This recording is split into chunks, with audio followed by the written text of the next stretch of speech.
সংযুক্ত আরব আমিরাতের দুবাই বিনিয়োগের স্বর্গরাজ্যে পরিণত হয়েছে।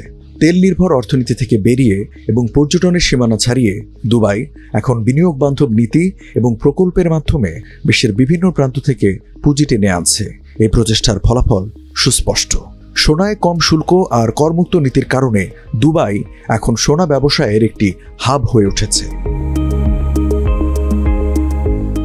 2025 সালের প্রথম প্রান্তিকে নন আমিরাতি মালিকানাধীন নতুন কোম্পানি নিবন্ধনের তালিকায় বাংলাদেশ চতুর্থ স্থানে, যা দেশের অর্থনৈতিক সম্ভাবনার এক উজ্জ্বল প্রতিফলন।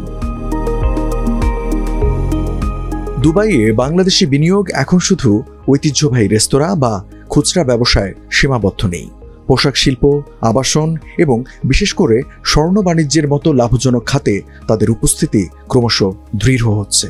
একসময় ভারতসহ অন্যান্য দেশের ব্যবসায়ীদের দ্বারা প্রভাবিত স্বর্ণের বাজার এখন বাংলাদেশি উদ্যোক্তাদের দক্ষতায় নতুন মাত্রা পাচ্ছে। স্বর্ণের গহনা, টিটি বার এবং কিলো বারের বিপণন কেন্দ্রগুলোর সংখ্যা ও পরিসর উল্লেখযোগ্যভাবে বৃদ্ধি পেয়েছে। মধ্যপ্রাচ্যে অস্থিরতার কারণে স্বর্ণের মূল্য ঊর্ধ্বগামী হলেও বাংলাদেশি ব্যবসায়ীরা এই চ্যালেঞ্জকে সুযোগে রূপান্তর করেছেন। ক্রেতাদের ক্রমবর্ধমান চাহিদার সঙ্গে তাল মিলিয়ে তারা মোটা অঙ্কের মুনাফা অর্জন করছেন। 2024 সালে দুবাইয়ে বাংলাদেশি স্বর্ণ ব্যবসায়ীদের সম্মিলিত আয় ছিল প্রায় $500 মিলিয়ন, যা 2023 সালের $390 মিলিয়ন তুলনায় 28%-এরও বেশি প্রবৃদ্ধি নির্দেশ করে। এই সাফল্য কেবল বিনিয়োগের ফল নয়, বরং বাজারে চাহিদা বোঝার দক্ষতা এবং কৌশলগত ব্যবসায়িক পরিকল্পনার প্রতিফলন। বাংলাদেশি স্বর্ণ ব্যবসায়ীরা বলছেন, দুবাইয়ের স্বর্ণের বাজারে প্রতিযোগিতা তীব্র, কিন্তু ব্যবসায়ীরা তাদের পরিশ্রম ও কৌশল দিয়ে এগিয়ে যাচ্ছে। বাজারে অস্থিরতা সত্ত্বেও ক্রেতাদের চাহিদা এবং গুণগত মান বজায় রাখার প্রতিশ্রুতিই তাদের সাফল্যের চাবিকাঠি। গোল্ড বাজারে এখন বর্তমানে হাই হওয়ার কারণে কাস্টমার অনেক কমে গেছে। ইনশাআল্লাহ এরপরেও আমরা এটা চ্যালেঞ্জ হিসেবে নিচ্ছি। ইনশাআল্লাহ আশা করি আপনারা যদি আমাদের আসেন, আমাদের বাংলাদেশি ভাইরা, ইনশাআল্লাহ আমরা আরো এগিয়ে যেতে পারবো। আমরা ইনশাআল্লাহ বর্তমানে যতটুকু পারে আমরা চেষ্টা করতেছি যে আমরা এগিয়ে যাওয়ার জন্য।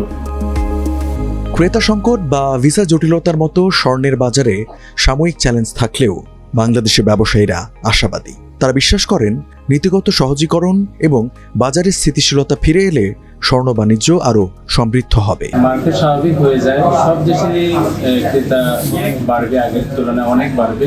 আর বিশেষ করে বাংলাদেশের কারণে resident visa, employment visa, investor visa চালু আছে, কিন্তু বিশেষ করে ভিজিট ভিসা বন্ধ থাকার কারণে বাংলাদেশি যেসব কাস্টমার আসার কথা তারা এখন আসতে পারতেছে। এই কারণে অনেকটা নিচে নেমে গেছে। ভিসা বাড়ে, আমাদের রেমিটেন্স যোদ্ধা বাড়বে, এবং ভিজিট ভিসা বাড়লে আমাদের টুরিস্ট বাড়বে। সাথে সাথে আমাদের গোল্ডের রেট সবসময় ওঠানামাই করে, সারা বছর ওঠানামা করে। যখনই আমাদের যারা বাংলাদেশে বিয়ে এবং বিভিন্ন অনুষ্ঠানে এই গোল্ড উপহার দিয়ে থাকে, যদি ভিজিট ভিসা খোলা হয়, এমপ্লয়মেন্ট ভিসা খোলা হয়ে যায়, তখন আমাদের দেশের ক্রেতারা দেশের থেকে না কিনে এই দুবাই থেকে গোল্ড কিনে, কারণ এখানে পিউরিটিটা জেনুইন থাকে। 2025 সালের প্রথম 4 মাসে দুবাইয়ে মোট 18,160টি নতুন কোম্পানি নিবন্ধিত হয়েছে, যার মধ্যে শীর্ষ 10টি নন আমিরাতি দেশের প্রতিষ্ঠানের সংখ্যা প্রায় 10,345। এই বিপুল বিনিয়োগের মাধ্যমে বাংলাদেশি উদ্যোক্তারা 817টি নতুন কোম্পানি প্রতিষ্ঠা করেছেন, যা গত বছরের তুলনায় 28.5% বৃদ্ধি পেয়েছে।